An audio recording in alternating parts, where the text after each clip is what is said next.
이 시간 함께 보실 하나님의 말씀은 골로새서 2장 20절 말씀입니다. 그러므로 너희가 세상의 초보 원리들로부터 떠나 그리스도와 함께 죽었거든 어찌하여 세상에 살고 있는 것 같이 규례들에 복종하느냐. 네, 오늘 말씀의 제목은 그리스도와 함께 죽었거든입니다.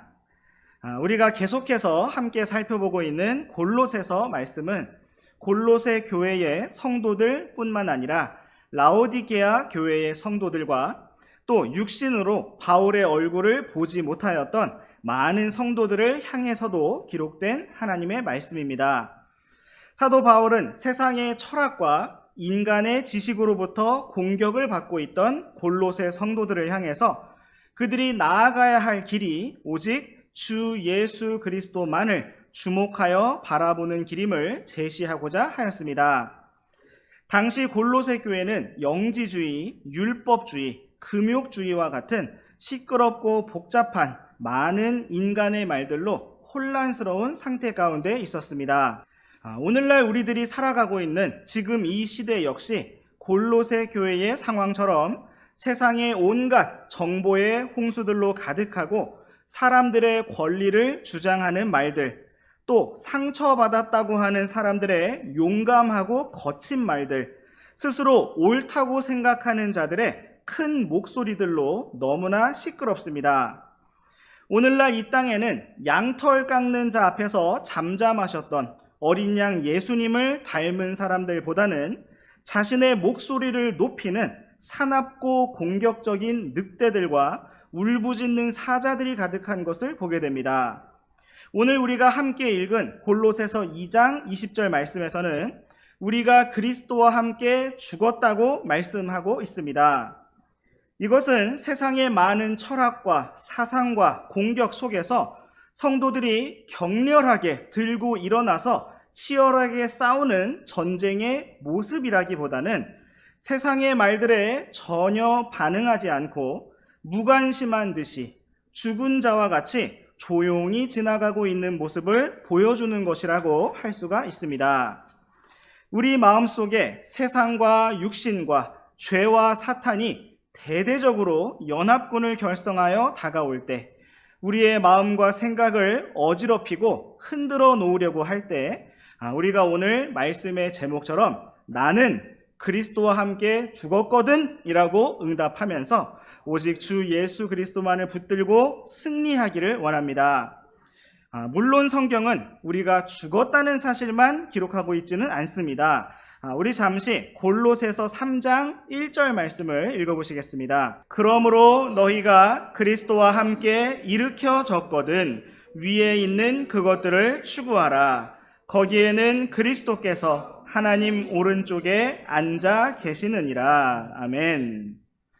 우리가 앞서 읽었던 골로새서 2장 20절 말씀에서 우리에 대해 그리스도와 함께 죽었거든 이라고 기록하고 있다면 이제 새로운 흐름으로 방향을 바꾸고 있는 골로새서 3장 1절 말씀은 우리가 그리스도와 함께 일으켜졌거든 이라고 말씀하고 있습니다. 이처럼 우리는 주 예수 그리스도와 함께 이 세상에 대하여 완전히 죽었고 끝난 사람들이며 또한 하나님께 대하여 위에 있는 하늘에 있는 일들에 대하여 그리스도와 함께 일으켜진 사람들입니다. 그러므로 오늘도 우리가 이러한 놀라운 구원을 기초로 우리와 함께 살아계신 주 예수 그리스도의 생명을 의지하여 살아가기를 원합니다. 주님께서 오늘도 우리가 하나님의 말씀을 살펴보는 가운데 기록된 말씀으로부터 우리 각자에게 친히 생생하게 말씀해 주시기를 원합니다. 이제 우리 함께 골로새서 2장 20절부터 22절까지의 말씀 한 절씩 번갈아 읽어보시겠습니다. 그러므로 너희가 세상의 초보 원리들로부터 떠나 그리스도와 함께 죽었거든 어찌하여 세상에 살고 있는 것 같이 규례들에 복종하느냐. 그것들은 곧 만지지 말라, 맛보지 말라, 손이 대지 말라 하는 규례들인데 이것들은 다 사용함에 따라 없어질 것들이며 사람들의 명령들과 교리들에 따른 것들이니라. 네, 사도 바울은 당시 유대인들이 주장하던 율법주의에 대해 계속 경고하고 있습니다. 특별히 바울은 앞서 우리가 살펴보았던 11절 말씀부터 율법주의자들이 강력하게 주장하던 할례에 대해서 언급을 하였고, 또 16절 말씀에서 우리가 살펴본 것처럼 먹는 것이나 마시는 것이나 명절들이나 안식일 문제로 성도들을 판단하지 못하게 하라고 경고하였습니다. 왜냐하면 이러한 의식들과 규례들이 사람을 거룩하게 하거나 의롭게 하지 못하기 때문입니다. 우리가 앞서 14절과 15절 말씀을 살펴보았던 것처럼 성경은 주 예수 그리스도께서 십자가에서 그 모든 규례들을 치우셨으며 못 박으셨고 그 모든 것들로부터 승리하셨다고 선포하고 있습니다. 그러므로 오늘 우리의 나아갈 길은 오직 주 예수 그리스도만을 붙드는 길입니다.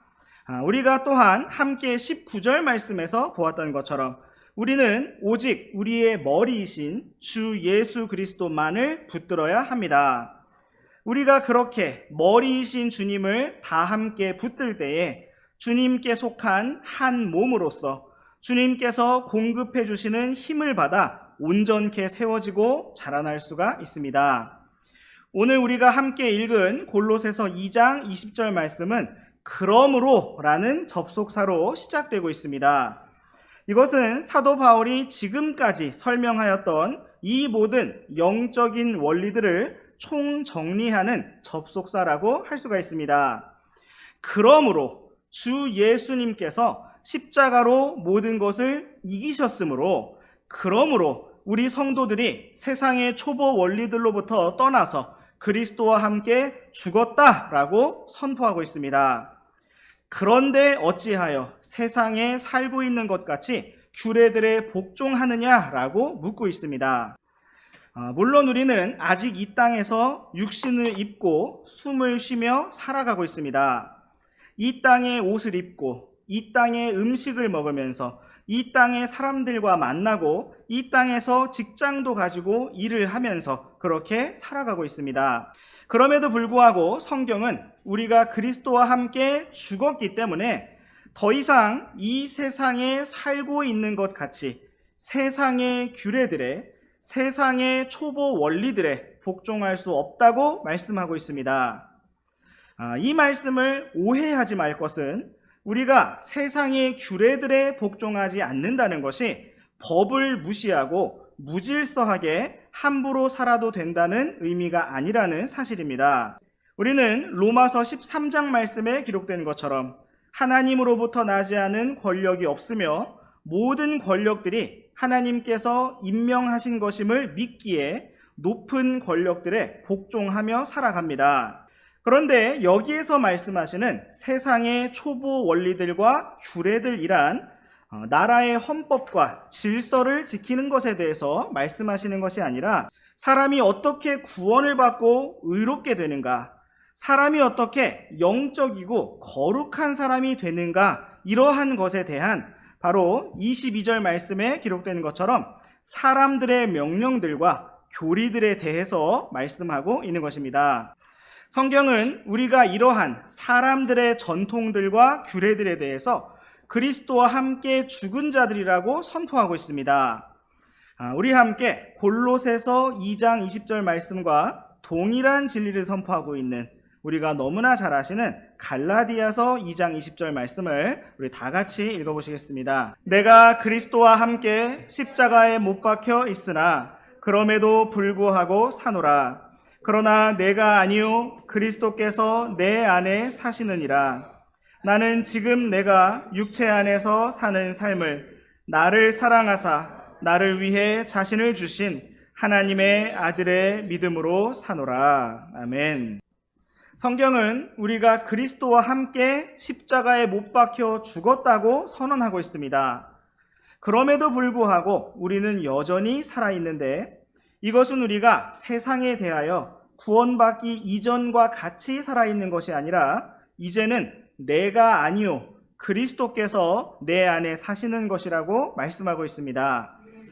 우리 또한 한 구절 위로 가셔서 갈라디아서 2장 19절 말씀도 읽어보시겠습니다. 내가 율법을 통하여 율법을 향해 죽었나니 이것은 내가 하나님을 향해 살고자 함이라. 아멘.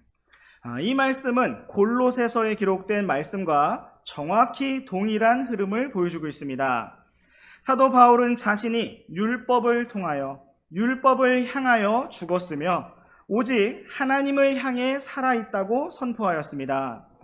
그 일을 가능하게 하신 것이 바로 주 예수 그리스도의 십자가입니다.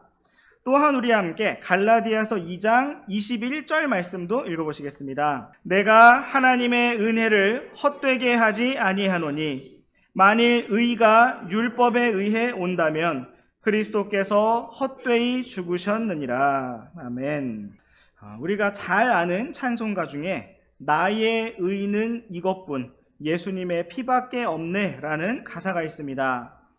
이 말씀에도 기록된 것처럼 우리의 의는 오직 주 예수 그리스도이시며 하나님의 은혜로부터 온 것입니다.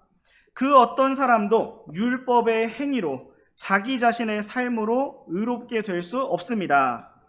이것은 우리가 처음에 구원을 받았을 때에도 그러하였고 날마다 주님과 동행하며 믿음으로 살아가는 삶 가운데서도 동일한 영적 원리입니다.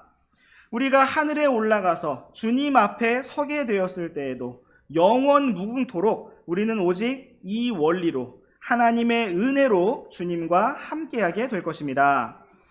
이제 우리 다시 골로새서 2장 말씀으로 돌아와 보시겠습니다. 우리가 함께 읽었던 골로새서 2장 21절 말씀을 다시 보시면 더 이상 우리와 상관이 없고 우리를 복종시킬 수도 없는 사람들의 명령들과 교리들에 대해서 언급하고 있습니다. 그것은 바로 만지지 말라, 맛보지 말라, 손을 대지 말라라고 하는 규례들이라고 기록하고 있습니다. 이것은 사람들의 명령들이 이렇게 세 가지밖에 없다 그런 뜻이 아니라 이러한 종류의 것들이다라는 의미입니다. 만지지 말고 맛보지 말고 손을 대지 말아야 한다. 어디에는 가면 안 되고 어떤 일은 하면 안 되고 어떤 것은 보면 안 된다라고 하는 다양한 인간의 규칙들을 말하는 것입니다. 성경은 이러한 규례들에 대해서 22절 말씀과 같이 다 사용함에 따라 없어질 것들이며 결국 아무것도 아닌 것들이라고 말씀하고 있고 사람들의 명령들과 교리들에 따른 것들이라고 말씀하고 있습니다.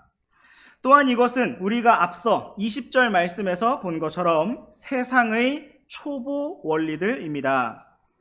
당시 세상은 또 당시 많은 사람들은 이러한 원리로 사람들을 규정하고 구별하였는데 그것은 바로 누군가가 얼마나 만지지 않고 맛보지 않고 손을 대지 않느냐에 따라서 그가 얼마나 율법적이고 금욕적인 삶을 사느냐에 따라서 그가 얼마나 거룩하고 영적인 사람인지를 판단하는 기준으로 삼았다는 것입니다.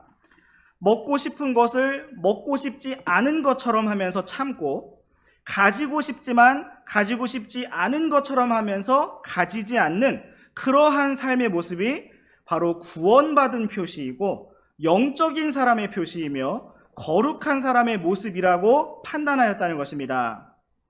오늘날에도 우리가 이런 원리와 이런 규례들을 받아들이고자 한다면 도시에서 많은 사람들 가운데서 사는 것보다는 산속에서 홀로 사는 것이 더 거룩하고 영적인 상태라고 할 수 있을 것입니다.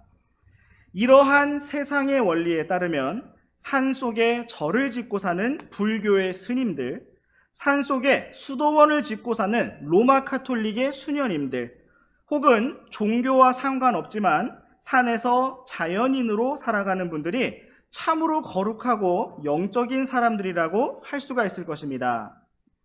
그러나 과연 주 예수 그리스도와 상관없이 단지 자연 속에서 조용히 살아가는 사람들이 정말 거룩한 사람들이라고 우리는 말할 수가 있을까요?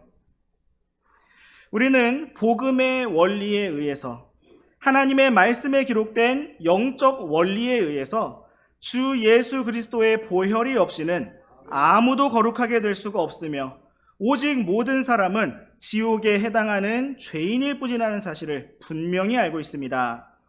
사람의 종교나 사람의 규례들은 사람을 의롭게 만들어줄 수가 없습니다. 사람에게 필요한 것이 있다면 오직 복음이고 하나님의 은혜이고 주 예수 그리스도이십니다. 오래전 미국에서는 대부분의 사람들이 네모난 안경을 쓰고 다녔다고 합니다. 그런데 어느 날 어떤 가수가 동그란 안경을 쓰고 나와서 유명하게 되면서 동그란 안경을 크게 유행시켰고, 그때부터 사람들은 유행을 따라서 네모난 안경만이 아니라 동그란 안경도 쓰게 되었습니다. 그런데 당시 그리스도인들은 성도들 중에 누군가가 동그란 안경을 쓰고 교회에 오면 그것이 세상적인 것이라고 정죄하기 시작하였습니다. 그렇다면 과연 네모 모양은 영적이고 동그라미 모양은 악한 것일까요? 어떤 곳에서는 한 연예인이 신발 사이즈를 매우 크게 신어서 사람들에게 신발을 크게 신는 것이 유행이 되었다고 합니다. 그런데 어떤 형제는 세일하는 신발 가게에 갔더니 가격은 너무 싼데 신발 사이즈가 맞는 것이 없어서 한 치수 큰 신발이라도 구입을 해서 신었다고 합니다. 그리고 교회에 갔더니 세상적인 형제다라고 판단을 받게 되었습니다. 그렇다면 신발을 발에 딱 맞게 신었던 모든 사람들은 주님을 사랑하는 거룩한 사람들이었을까요? 어떤 곳에서는 반팔 티를 입을 때 소매 길이가 팔꿈치까지 내려오면 영적인 사람이고, 소매가 너무 짧아서 어깨가 드러나 보이면 육신적이라고 판단하였습니다. 교회에 올 때 면바지를 입으면 영적이고 청바지를 입으면 하나님을 두려워하지 않는 육신적인 사람이라고 정죄하였습니다.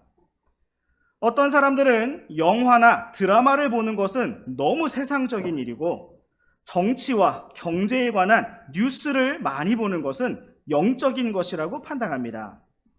계속해서 가족들에 대해서 염려하고 생각하는 것은 영적이고, 계속해서 건강에 대해서 걱정하는 것은 필요한 일이다라고 생각을 하기도 합니다.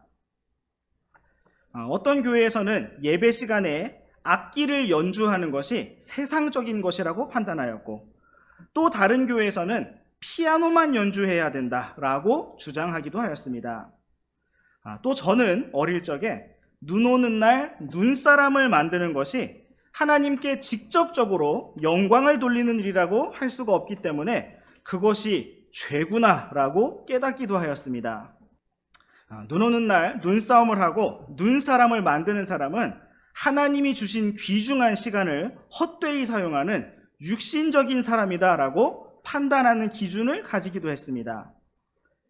그렇다면 이 모든 기준들과 생각들은 과연 어디서 나온 것일까요? 어쩌면 그러한 모든 말들과 규칙들이 주님 앞에서 더 바르게, 더 거룩하게 하기를 원했던 어떤 사람들의 기발한 생각들로부터 나왔을 것입니다. 그러나 성경은 우리 성도들이 나아가야 할 오직 한 가지 원리를 제시해주고 있는데, 그것은 바로 주 예수 그리스도의 생명으로 살아가는 삶, 성령 충만함 가운데 성령 안에서 걸어가는 삶, 오직 하나님의 말씀에 순종하며 살아가는 삶입니다. 주의 영이 계신 곳에는 자유함이 있다고 말씀하셨습니다. 그러므로 우리가 동그란 안경을 쓰든지 네모난 안경을 쓰든지 그것은 주님께서 우리에게 주신 자유입니다. 동그란 안경을 쓰고서도 감사함으로 주님을 섬기는 사람이 있을 수 있고, 네모난 안경을 쓰고서도 주님을 대적하는 사람이 있을 수 있습니다. 안경의 모양이 그 사람을 거룩하게 만들어주는 것이 결코 아닙니다. 물론 우리는 주님의 영광을 나타내는 사람들이므로, 세상에 빛을 비추는 사람들이므로 현재 우리가 살아가는 이 날들에 사람들의 어떤 공통적인 생각들을 존중하고 고려할 필요도 있습니다. 저는 현재 안경을 쓰고 있지 않지만 제가 만약 안경 이슈가 있던 그 시대에 살았더라면 굳이 동그란 안경을 써서 다른 성도들의 마음을 어렵게 하려고 하지는 않았을 것입니다. 그런데 또 만약 누군가가 동그란 안경을 쓰고 교회에 온다면 잘 어울린다 라고 말해 주었을 것입니다. 우리는 그러한 일들에 매여 있지 않습니다. 우리의 원리는 오직 그리스도이시기 때문입니다. 이제 우리 함께 골로새서 2장 23절 말씀을 다 같이 읽어보시겠습니다. 이런 것들은 의지대로 경배하고 자기를 낮추며 몸을 경시하는 데에는 참으로 지혜가 있는 것 같이 보이나 아무 가치가 없으며 육체를 만족시킬 뿐이니라. 아멘. 성경은 이러한 세상의 초보 원리에 대해서 사람들의 명령들과 교리들에 대해서 이렇게 평가하고 있습니다. 당시 사람들이 추구하고자 하였던 율법주의, 금욕주의는 사람이 자기 의지대로 하나님께 경배를 하려는 시도이고 자기를 겸손히 낮추려고 하는 꾸며낸 겸손의 시도이며 자기 몸을 경시함으로써 지혜가 있는 것처럼 보이고 무엇인가 대단하고 고상한 사람인 것처럼 보일 수는 있으나 성경은 그것이 실제로 아무 가치가 없으며 오히려 육체를 만족시킬 뿐이라고 말씀하고 있습니다. 그러한 인간의 모든 원리와 규례들은 아무 가치가 없는 자기 만족을 위하는 육신을 부인하는 것이 아니라 오히려 육체를 만족시키는 것이라고 말씀하고 있습니다. 인간의 종교와 인간의 의는 주님을 경배하는 것이 아니고 주님께 기쁨이나 만족을 드리려는 것도 아니며 결국 자기를 높이고 자기를 경배하며 자기를 만족시키는 일인 것입니다. 오늘 우리가 걸어가는 믿음의 길은 이러한 세상의 원리, 육체의 길과는 정반대가 되는 길입니다. 우리가 나아가는 믿음의 길은 율법주의, 금욕주의, 영지주의, 종교의 길이 아니라 살아계신 주 예수님을 따르는 길입니다. 주님께서 나의 의가 되시고 주님께서 나의 거룩함이 되시고 주님께서 나의 지혜가 되시고 나의 권능이 되시기 때문에 우리는 그리스도와 함께 죽은 자요 또 그리스도와 함께 살아난 자로서 생명의 새로움 가운데 넘치는 자유함과 담대함 가운데 기쁨과 즐거움 가운데 주님을 따라갈 수가 있습니다. 참으로 그렇게 힘차게 주님을 따라가는 우리 모두가 되기를 원합니다. 오늘 우리는 그리스도와 함께 죽었거든 이라는 제목으로 골로새서 말씀을 살펴보았습니다. 우리는 예수님을 믿고 구원을 받았을 때 주 예수 그리스도 안으로 침례를 받았고 그리스도와 함께 죽은 자들이 되었습니다. 또 우리는 주님과 함께 새로운 생명으로 일어난 자들이 되었습니다. 참으로 우리가 이러한 믿음의 원리, 진리의 원리, 생명의 원리에 따라 흔들림 없이 믿음으로 주님을 따라가기 원합니다. 이제 오늘의 마지막 말씀으로 우리 함께 로마서 6장 4절 말씀을 다 같이 읽으시겠습니다. 그러므로 우리가 죽음 안으로 침례를 받아 그분과 함께 묻혔나니 이것은 그리스도께서 아버지의 영광에 의해 죽은 자들로부터 일으켜지신 것 같이 그렇게 우리도 생명의 새로움 속에서 걷게 하려 함이라. 아멘. 참으로 우리가 이 말씀과 같이 그리스도와 함께 죽었고 묻혔고 또 주님과 함께 일어난 자로서 주님과 함께 날마다 생명의 새로움 속에서 성령 안에서 담대하게 걸어가기를 원합니다. 언제나 주님께서 우리와 함께 하시고 또 우리를 생생하게 이끌어 주시기를 원합니다. 기도하고 마치겠습니다.